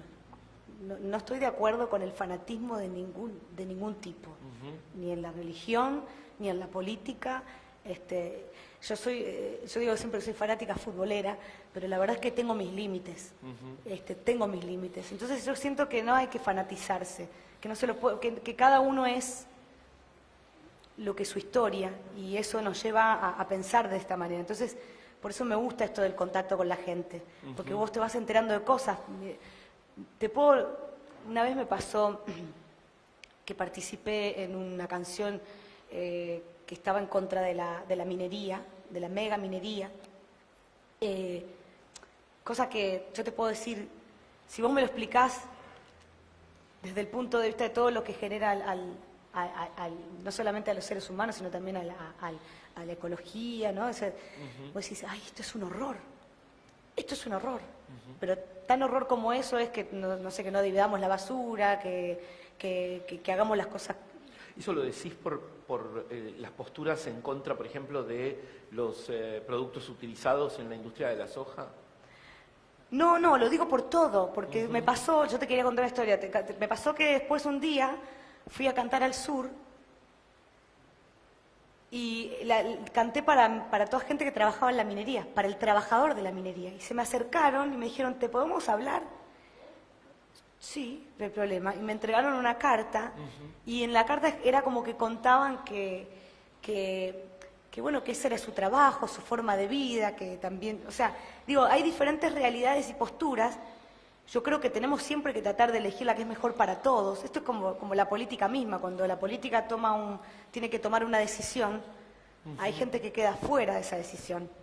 Y es muy difícil conformar a todo el mundo. Te diría que imposible. Entonces digo, cuando uno opina y cuando uno se pone en un lugar, también tiene que tomar en cuenta eso. Y lo que me pasó con toda esta cuestión es que yo escucho varias voces y estoy de acuerdo con muchas de las cosas que se dicen de un lado y del otro. Lo que no estoy de acuerdo es con las formas y no creo que seamos enemigos. Que si se construye juntos, se construye con los dos pañuelos, esa es mi opinión. Claro. Aunque sea difícil, hablemos un poquito de política. Bueno. En 1999, en paralelo con el estreno de la película La Edad del Sol, la DGI se obsesionó con unos shows tuyos supuestamente no declarados. Sí. ¿Vos te sentías perseguida en los finales Eran del shows que habían menemismo? pasado antes, o sea, antes de mi éxito. Yo empecé a ser exitosa como de la noche a la mañana y no me creían que yo no había cobrado ciertos shows. Eso era fines del menemismo. Sí, bueno, yo hago un análisis de eso. Yo siempre fui considerada, porque nací artísticamente en esa época, una artista del menemismo. De hecho, hay un libro que se llama Educando a Fernando de la Rúa, en donde le proponen los asesores al presidente de encontrar una figura que contrarreste la de Soledad, Ajá, porque se venían otros tiempos. Imagínate, yo cantaba en mi pueblo, o sea, a ver, claro. yo no tenía ni idea de todo, se lo juro a todos, porque es como decir, caes envuelto. Por eso digo en una de las canciones que canto ahora, yo caí en un juego y no quiero jugar, porque te ves envuelto a veces de una situación, por ser una figura pública, no porque a ustedes no les va a pasar, porque no son figuras públicas. Pero los que somos figuras públicas nos pasa eso, constantemente estamos. Bueno, cuestión, pasó lo de la DGI, nosotros no estábamos prolijos, pero porque tampoco teníamos conocimiento de cómo hacerlo y quienes manejaban la carrera también había otra gente que manejaba nuestra carrera. Yo tenía un manager, tenía un padrino artístico que también se llevaba su parte. La cuestión que la etapa fue Soledad, no fue ni mi padrino artístico ni mi manager. Me acuerdo que estaba yendo a grabar el videoclip de Yo sí quiero a mi país, pues también ese año fue Te para el dieron por un olvido. caño Para sobre el ese olvido. El 99 fue para el olvido para mí. Y estaba entrando al estudio y de arriba a un balcón una señora me dice: ¡ay, Sole! Empezó a gritar: para que lo llamo a mi marido, que te queremos, te tiramos un besito de acá arriba. Y sale él, muy porteño, ¿viste? Así medio como, ¿viste? Con la camisa abierta, qué sé yo. Mira quién está ahí, mira quién está ahí. ¿Quién es? La Sole. ¿Viste cómo canta, cómo revolea el poncho? Ah, sí. Devolvé lo que nos robaste. Se pegó media vuelta y se fue. Tenía 19 años yo. O sea, ni siquiera tenía la edad para manejar mis finanzas. Vamos a poner de acuerdo. O sea, a mí en ese momento no me pegó tanto a mí, pero a mi viejo le pegó mucho. Mi viejo estuvo muy triste. Y de hecho perdimos muchas cosas. Nos metimos en una gente que supuestamente nos iba a solucionar el problema en pagar y era todo el tiempo poner plata y no nos solucionó nada, era todo el tiempo trabajar para nada, perdimos el campo que había comprado mi papá, que no era mucho, porque no soy terrateniente, no vivo del campo, lo perdimos también, parte del campo. Fueron años muy tristes para mí y decidí separarme. Todos vivíamos una crisis importante porque se Sí. aproximaba el 2001, ¿no? Además. Estamos hablando del 99, del 2000. En ese Vos, año sin decidí embargo, separarme de mis managers yo. Vos ahí dejás a Isela atrás también. Con un juicio de por medio que lo pierdo. Y era como empezar de cero, como si todo lo que hubiese pasado en esos 10 años, que fueron los más exitosos de mi carrera, lo económico no hubiese existido ningún Como tipo si no hubieras hecho nada. Sole, me dice Mi casa Martín sí. Sivak, el periodista, Sí. que Isela llegó a registrar el revoleo del poncho. Sí. ¿Eso es cierto? Sí. ¿Y qué pensaba? ¿Cobrar por cada vez que revoleabas el poncho? No entiendo. Bueno, no me gustaría hablar de él porque probablemente hay gente que tenga otras opiniones y las respeto. Mi situación con él fue bastante difícil. Él me ayudó mucho en mis comienzos. La verdad es que me presentó a mi primer profesora de canto, a mi primer manager, me llevó a Buenos Aires, las relaciones con Crónica, con los canales que le daban bola al folclore, porque en su momento era muy difícil llegar a otros medios. El folclore no era popular. Pero bueno, todo eso tuvo un costo. Y bueno, me pareció que estaba bien los primeros 10 años de mi carrera. Bien, hay Yo un tomé la punto. decisión y mi viejo me dice: ¿vos estás segura? Y yo le dije: yo prefiero estar presa a no tener la libertad de decidir por mi carrera. Me acuerdo, estábamos en la pileta de casa, y era de noche, hacía un calor, entonces estábamos todavía en la pileta con mi papá. Y mi papá, bueno, firmó un papel que no tenía que haber firmado, que fue el que generó el juicio, y el que generó lo que perdiésemos a media el juicio, porque la verdad es que no nos sacó mucho dinero, que es lo que yo te contaba, por eso ese Pero año ganaste- también me largo a hacer ganaste televisión. libertad. No, eso no tiene precio, no tiene precio. Yo la verdad es que... Aquel año, en el 2000, vos triunfás igual, se llamó el Cosquín de los bolsillos flacos, porque la crisis en el 2000 ya era fuertísima. Sin embargo, se llenó, obviamente, ¿no? Arrasaste. Gracias a Viña del Mar. ¿Gracias a quién? A Viña del Mar. Había sido Viña del Mar.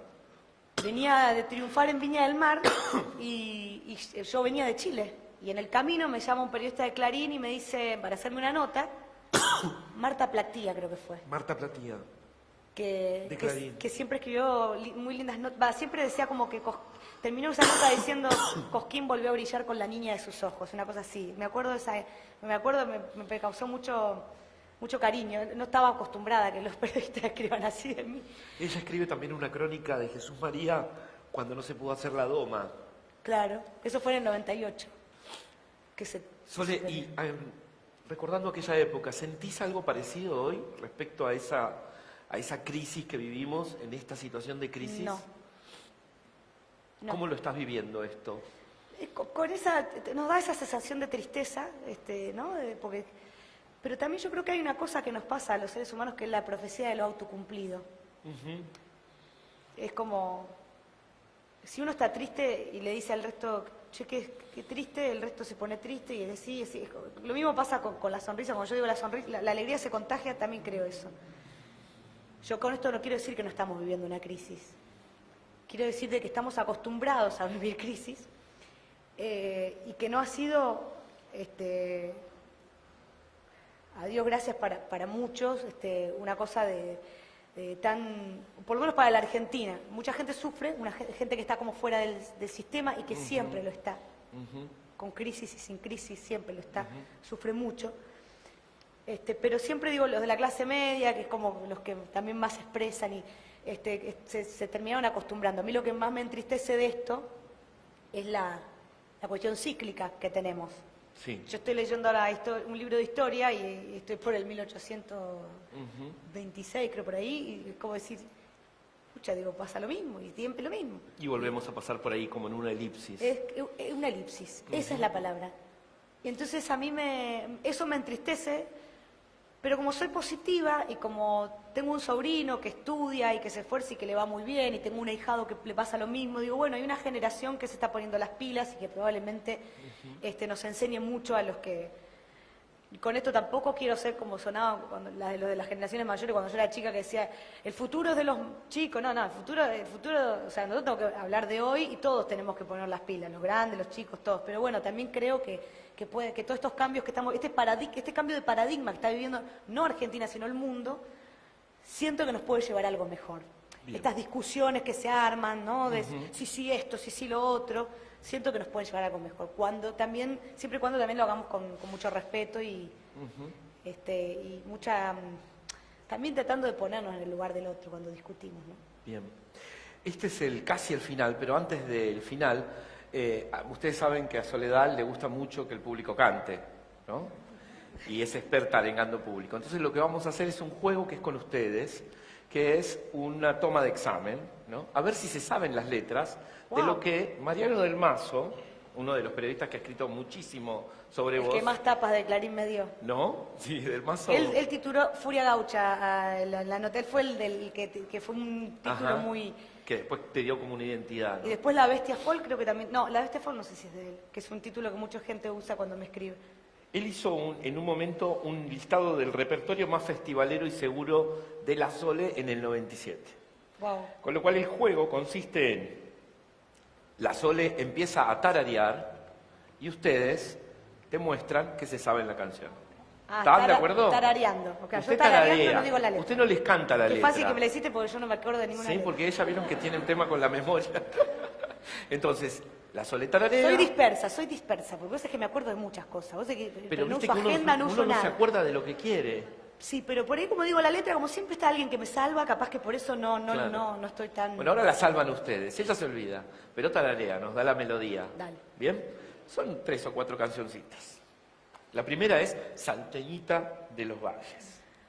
Tai tarara tara taira, tai tarara tairara, tarara tairara, tai tarara tairara, tarara tairara, tairara tairara. ¿Vamos al estribillo? Muy bien.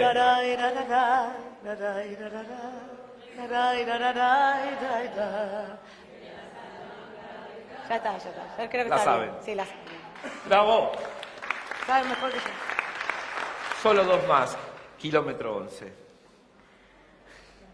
Tararararara, tatararatarata, tataratararara, tararararara, tararararara, tararararara,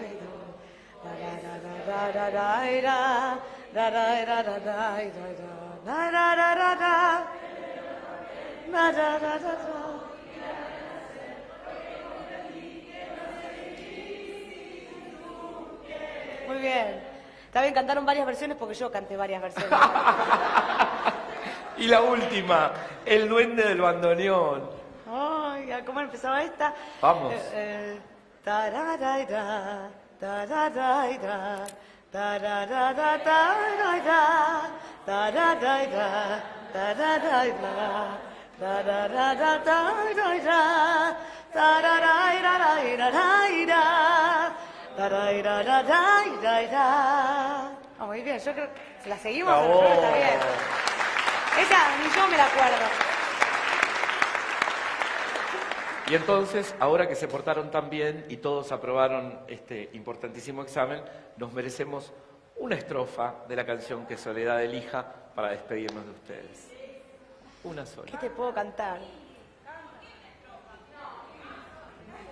Porque para mí cantar es trabajar. Y ella no está haciendo eso hoy. Siempre me acuerdo de un humorista que decía que le hacía que estaba cansado de que lo inviten a contar, o sea, le invitaban a una sola y le decía, contate un chiste. Claro. Entonces, escúchame, si viene Maradona, ¿le haces patear un penal? Le decía el tipo, como diciendo, ¿cómo es la cuestión? A ver qué te puedo cantar. ¿Qué? Vivir es hoy. Bueno, esa va a salir ahora en un disco, que ya que está, se los digo, a beneficio de la Basílica de San Nicolás. Así que si pueden colaborar, estaría buenísimo. Voy a cantar, puede ser, pero voy a cantar Vivir es hoy, que es una mía, y que ya que siempre me critican de que no defiendo mucho mis canciones, porque como que no me la creo. Cuando todo pierde claridad, cuando la verdad, busco alguna forma de volver, de renacer, respirar profundo y avanzar por un tiempo suave donde quiero descansar. Hay tantas maneras de volver. No conozco corazón que dude cuando hay amor. La pasión que me enciende se parece a tu voz. Me la agarré muy alta, pero bueno, es un poco, quería la letra más que nada, cantarla porque tiene que ver con todo lo que te dije recién. Cuando todo pierde claridad, ¿qué es lo que está pasando ahora? Muchas gracias. Me gustaría cantarles mucho más. La próxima traigo una guitarra. Gracias. Gracias a todos ustedes. Esto fue Pensamiento Contemporáneo. Muchísimas gracias a